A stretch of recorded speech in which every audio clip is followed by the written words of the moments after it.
حضرت امام علی مقام سے فوراً معاف کی التجا کرنے کے بعد حر میدان میں اتر گئے اور پہلے نرم الفاظ میں کوفیوں سے کہا کہ امام حسین نے جن باتوں کو تمہارے سامنے پیش کیا ہے تم ان میں سے کسی ایک کو کیوں نہیں مان لیتے تاکہ خدا تعالیٰ تم کو ان کے ساتھ جنگ میں مبتلا ہونے سے بچا لے۔ کوفیوں نے کہا ہمارے پاس عمرو بن سعد موجود ہیں، ان سے بات کرو۔ ابن سعد نے کہا اگر مجھے اختیار ہوتا تو میں ضرور منظور کر لیتا۔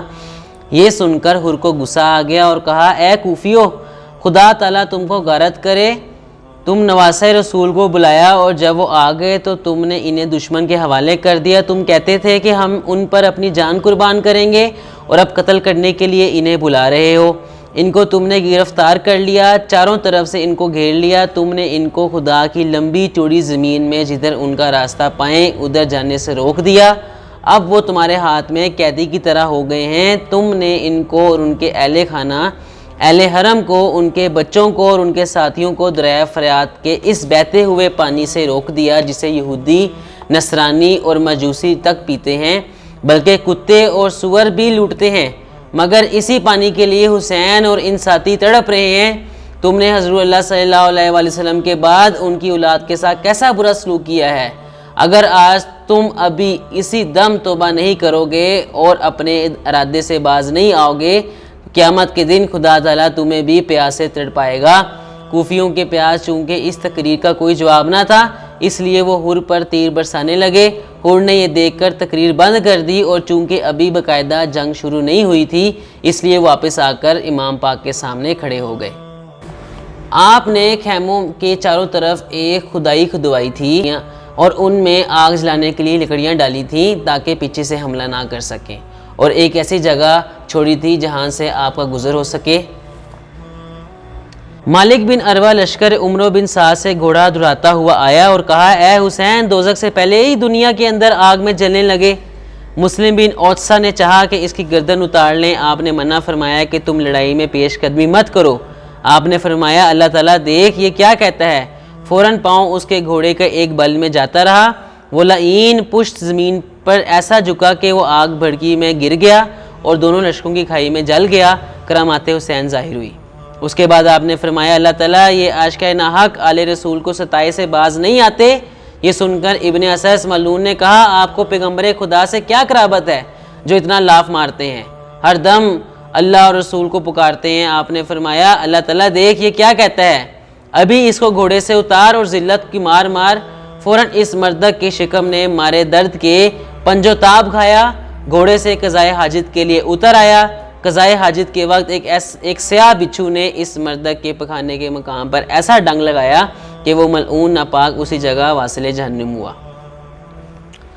اس کے بعد جدو مزنی ملعون نے آپ کے پاس آ کر کہا اے حسین دیکھو یہ آب فرات موج مار رہا ہے، واللہ ہم اس میں سے تم کو ایک قطرہ نہ پلائیں گے جب تک مارے پیاس کے ہم تم کو خاک و خون میں نہ ملائیں گے۔ آپ یہ کلام گستاخانہ اور بے ادبانہ سن کر آنسو بھر لائے اور فرمایا اللہ تعالیٰ ابھی اسے پیاسا مار۔ بلا سبب گھوڑا اس کا بھڑکا اور اس معلوم کو زمین پر گرایا، وہ اٹھ کر گھوڑے کے پیچھے دوڑا۔ پھر تو ایسی پیاس اس پر غالب آئی کہ العطش العطش کہتے کہتے طبیعت اس کو کوزہ آب طالب ہوئی۔ ہر چند لوگ اسے پانی پلاتے تھے مگر ایک قطرہ پانی اس کے حلق میں نیچے نہ جانے دیتا تھا۔ آخر العطش العطش کہتے کہتے مر گیا۔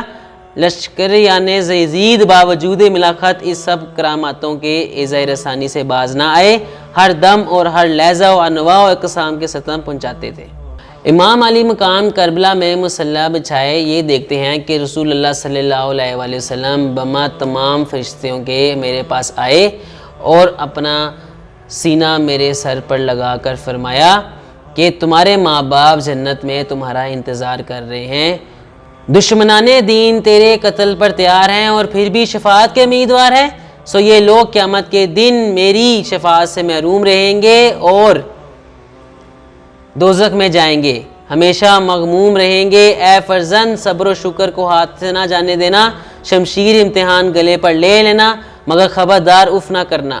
اب قریب ہے کہ درجہ شہادت کا پاؤ گے، فقط 2-3 پہر میں 3 دن کے بھوکے پیاسے میرے پاس آؤ گے، بہشت میں تمہارے لیے آراستگی ہو رہی ہے، حور و قصور جانثاری کو تیار ہیں اور ماں باپ تمہارے انتظار کھڑے ہیں، دیکھتے کو بے قرار ہیں۔ یہ فرما کر امام کے سینے پر آپ نے ہاتھ پھیر کر فرمایا، اللہ تعالیٰ حسین کو اس وقت صبر دینا اور شہادت کو اس کا اجر دینا۔ حضرت امیر المومنین فرماتی ہیں کہ شب شہادت کو میں نے ایک روز مدینہ منورہ میں غیب سے سنی، کوئی کہتا تھا جس کا ترجمہ یہ ہے کہ سنو جہالت سے حسین کو قتل کرنے والو، تم کو عذاب اور ذلت کی بشارت ہو، بے شک تم ملعون ہوئے سلیمان اور موسیٰ اور عیسیٰ کی زبان پر۔ اور ایک واقعہ جس میں بزرگ نے خواب میں عاشورہ کی رات دیکھا کہ سیدہ زہرہ بتول میدان کربلا میں تحیر کی چادر میں پوشیدہ میدان کربلا میں مقتل حسین پر جھاڑو دے رہی ہیں کہ کہیں حسین کو کنکر پتھر نہ چوبے، اور آنسوں سے مقتل حسین کو ٹھنڈا کر رہی ہیں۔ تیمم کر کے امام نے آخری فجر نماز ادا فرمائی، دعا سے فراغت نہ پائی تھی کہ لشکر ادا میں طبلہ جنگ بجنے لگا، پھر جانثار ان حسین میں سلائے جنگ کے اپنے تن پر سجانے لگے۔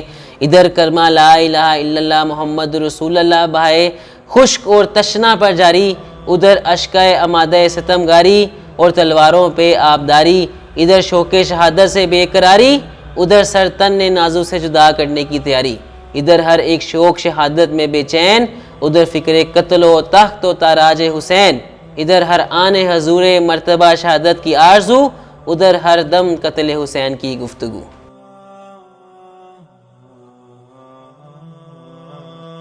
حور کے واپس آنے کے بعد عمرو بن سعد نے فوج کو آگے بڑھایا اور اپنے غلام زوید کو جو علمدار لشکر تھا آواز دی کہ جھنڈا میرے قریب لاؤ۔ وہ اس کے پاس آ کر کھڑا ہو گیا۔ ابن سعد نے کمان میں 3 جوڑ کر حسینی لشکر کی طرف سرکا اور اپنی فوج سے کہا گواہ رہنا کہ سب سے پہلا تیر میں نے ہی مارا ہے۔ سپہ سالار اس کی الفاظ سن کر جوش و خروش برپا ہو گیا اور سارا جوش و خروش میں تیر برسانے لگے اور امام حسین کے لشکر پر تیر لگنے لگے۔ اتنے میں جنگ شروع ہو گئی اور اب دونوں طرف سے سپاہی نکل کر اپنی بہادری کے جوہر دکھانے لگے۔ سب سے پہلے یسار اور سالم زیاد اور ابن زیاد کے آزاد کردہ غلام تھے، کوفیوں کی طرف سے نکل کر میدان میں آئے اور مقابلے کے لیے بلایا۔ امام علی مقام کے 2 جانثار ساتھی حبیب بن مظاہرہ اور برید بن حزیر اٹھ کر کھڑے ہوئے، مگر امام نے ان کو روک دیا۔ یہ دیکھ کر عبداللہ بن عمیر کلبی جو اپنی بیوی ام الحب کے ساتھ امام کی مدد کے لیے کربلا میں آ گئے تھے، کھڑے ہو گئے اور جنگ کی اجازت طلب کی۔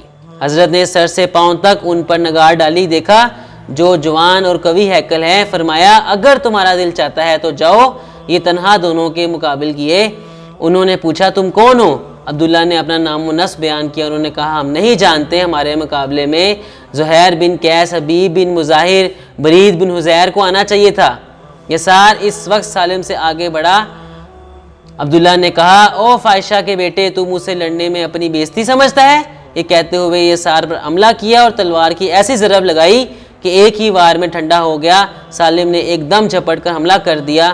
عبداللہ نے اس کی تلوار کو بائیں ہاتھ سے روکا تو انگلیاں کٹ گئیں، مگر دائیں ہاتھ سے اس پر ایک ایسا وار کیا کہ اس سے بھی ڈیر کر دیا اور جوش میں آ کر شعر پڑھنے لگے، جس کا مطلب یہ ہے کہ اگر مجھے نہیں پہچانتے ہو تو پہچان لو، تو میں خاندان کلب کا ایک فرزند ہوں۔